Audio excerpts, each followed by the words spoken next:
এখানে একটা ছাতি দেওয়া যাচ্ছে সাধুতে ওম নমঃ সাধুস্য পঞ্চফলের অস্তুতে ওম নমঃ সাধুস্য লোদন্ডারস্য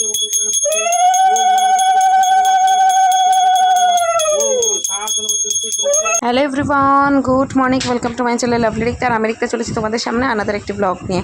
সবসময় তো একটু অন্যভাবে ব্লগ শুরু করি, বাট মাসি বাড়ি এসে আজকে একটু অন্যরকম দৃশ্য দেখি আজকের ব্লগটা শুরু করছি। সবাই কেমন আছো? আশা করছি সবাই খুব ভালো আছো, আর আমিও কিন্তু খুবই ভালো আছি।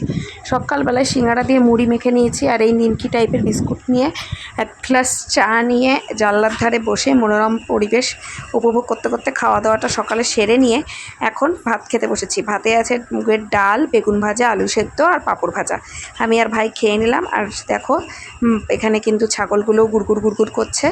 আর অবশেষে চলে আসলো বৃষ্টি। পুজোর টাইম যতটা এগোচ্ছে তত যেন বৃষ্টি একদম এগিয়ে আসছে। কি বলবো, মানে আমি আগের বার যারা আমার ব্লগ দেখেছে পুজোর, তারাও কিন্তু জানে যে কীভাবে বৃষ্টি হয়েছিল। আর এবারও সেরকমই বৃষ্টি তো হয়েই চলেছে।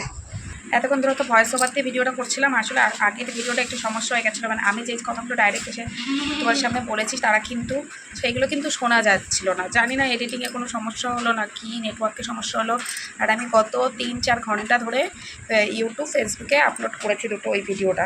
মানে এতক্ষণ লেগে গেছে, কারণ মামা বাড়িতে এই মাসি বাড়িতে আছি, তো মাসি বাড়ির এখানে একদম নেটওয়ার্ক দিচ্ছে না জিওর। 4G টাওয়ার আসছে, বাইরে গিয়ে বসতে হচ্ছে, চার্জিংয়ের সমস্যা হচ্ছে, কারেন্ট ছিল না। বহু কষ্টে ভিডিওটা তোমাদের কাছে পৌঁছেছি, কিন্তু পৌঁছানোর পর এই ফলটা দেখা গেছে। শোনার পর মনে হচ্ছিলো ভিডিওটা ডিলিট করে আরেকবার এডিট করে ছাড়ি, কিন্তু নেটওয়ার্কের যা পরিস্থিতি, তাতে ভাবলাম সামনাসামনি এসে আপডেটটা দিয়ে দিলে ভালো হবে। প্রথমে যে এইগুলোই বলছিলাম যে তোমরা কেমন আছো, ইন্ট্রো দিচ্ছিলাম এইগুলোই।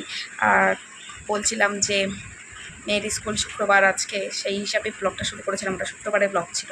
তারপর মেয়ে স্কুল থেকে চলে আসবে এই সমস্ত আপডেট দিচ্ছিলাম। আর শনিবারের ওই রান্নাটা করে আজকের জন্য রেখে এসেছিলাম। আর আজকে তো শনিবার, আজকে ভিডিওর শুরু থেকে তো দেখতেই পাচ্ছ। জানি না এই যে কথাগুলো বলছি এইটা এডিটিং করার পর কেমন আসবে। এই ভিডিওটা তোমরা রবিবার পাচ্ছ, আজ শনিবার তো তোমরা এই ভিডিওটা পেয়েছই। আশা করছি যেরকম আগে করেছো সেরকমভাবেই করবে। ভুল ত্রুটি তো মানুষের দ্বারা হতেই থাকে। ভেবে খারাপ লাগছে যে ভাগ্যিস পুরো ভিডিওটার মধ্যে শুধু দুটো জাস্ট ছিল, আর দুটো জায়গা ছিল। নাহলে যদি প্রত্যেকটা জায়গাতেই ডাইরেক্ট কথা বলে জিনিসগুলো বন্ধ হয়ে যেত, ভিডিওটাই ফালতু হয়ে যেত। তখন আমাকে হয়তো আবার এডিটে বসতে হতো, কিন্তু এডিটে বসে হয়েছে। দেখি আজকের এই ভিডিওটা যদি পারি রাত 12টার সময় করে দেবো, শিডিউলটা ফেলে রেখে দেবো, তাহলেই হয়ে যাবে। কারণ 12টার পর থেকে স্পিড বেশি দেয়, কিন্তু আমার এডিটিং কমপ্লিট ছিল না বলে আমি দিতে পারিনি। তবে আজকের ভিডিওটা এডিটিংটা করেই আমি রাত্রিবেলাতে শিডিউল করে রেখে দেবো, তাতে ভিউয়ার্স লাইক কম আসে না আসবে সে দেখা যাবে। চলো, এখন স্নান টান করা হয়ে গেছে। ঠাকুরমশাই এখন আসেনি, বাইরে তো হচ্ছে বৃষ্টি, আর পেছনে তো ব্যাকগ্রাউন্ডে ছাগল চেঁচিয়েই যাচ্ছে, আর টিনেও আরেক ধরনের ব্যাকগ্রাউন্ড সাউন্ড হচ্ছে। আর মেয়ে ঘুমাচ্ছে, মেয়ে উঠেছিল অনেক সকালে। তো ঠাকুরমশাই আসুক, তারপরে তোমাদের সাথে পুজোর ভিডিও শেয়ার করছি। আকাশের অবস্থা খারাপ, কিন্তু তার মধ্যেও ঠাকুরমশাই চলে এসেছে।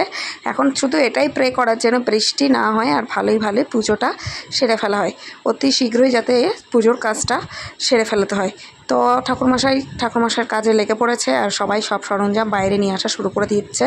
কারণ প্রত্যেকটা জিনিস বাইরে নিয়ে আসা হয়েছিল না বৃষ্টির কারণে, তাড়াতাড়ি করে সব জিনিস বাইরে থেকে নিয়ে আসা, ঘর থেকে বাইরে নিয়ে আসা হচ্ছে। বলতেই টুপটাপ বৃষ্টি শুরু হয়ে গেছে। ঠাকুরমশাই বারবার বলছে তিরপলের ব্যবস্থা কেন করা হয়নি। আসলে সকাল থেকে ভালোই রোদ দিচ্ছিল, এই জন্য তিরপলটা টানানো হয়েছিল না, চাঁদিয়া টানিয়ে সুন্দর করে কিন্তু চারিদিক ঘিরেও দেওয়া হয়েছিল। আর মেয়েকেও বসিয়ে দিয়েছি ওই জায়গাতে পুজোর কাছে। ও বললো পুজোর কাছে বসবে। আর আমার বড় মামি, ভাই ওরা এসেছিল। বাবা এসেছিলো একটু পরে, বৃষ্টিটা শুরু হয়ে গেছিলো যেহেতু, পুজো হতেই তা বৃষ্টি থেমে যাওয়ার পরে বাবা এসেছিল।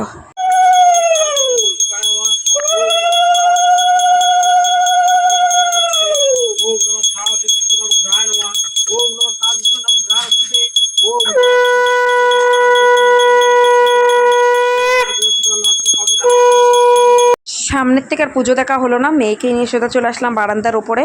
কী পরিমাণে বৃষ্টি হচ্ছে, ছাগলগুলো সব বারান্দায় উঠে চলে এসেছে। 3টে ছাতা ধরে ওখানে পুজো ঠেকানো হচ্ছে কোনোরকমভাবে।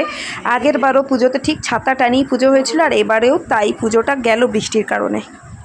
সন্ধ্যাবেলার কিন্তু এবার খাওয়া দাওয়া শুরু হয়ে গেছে। এখানে চা বিস্কুট আমার আর ভাইয়ের, আর তারপরেই মা দিয়ে গেল মুড়ি চানাচুর। সাউন্ডের একটু সমস্যা হলে প্লিজ ক্ষমা মার্জনা করবেন। তারপরে আসলো পাড়ায় ফুচকা, আর এই ফুচকাটা এখানটায় দাঁড়ালো, আর রাজ্যের লোক এসে যেন না সবাই ফুচকা নিতে শুরু করলো। তো আমি ভাইকে বললাম তুইও যা, তুইও গিয়ে আমার জন্য ফুচকা নিয়ে আয়। তো ফুচকাটা পাড়ার মধ্যে সত্যি অসাধারণ হয়েছে, দেখতেও বেশ ভালো লাগছিল। দেখো টক জলের কালারটা একদম ভালো এসেছে, আর ফুচকার আলু মাখাটাও বেশ টেস্টি ছিল।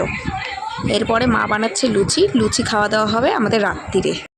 এই হলো গরম গরম লুচি ছোলার ডাল। বৃষ্টির দিনে রাত্রিরে খাওয়া দাওয়াটা কিন্তু জমে গেল।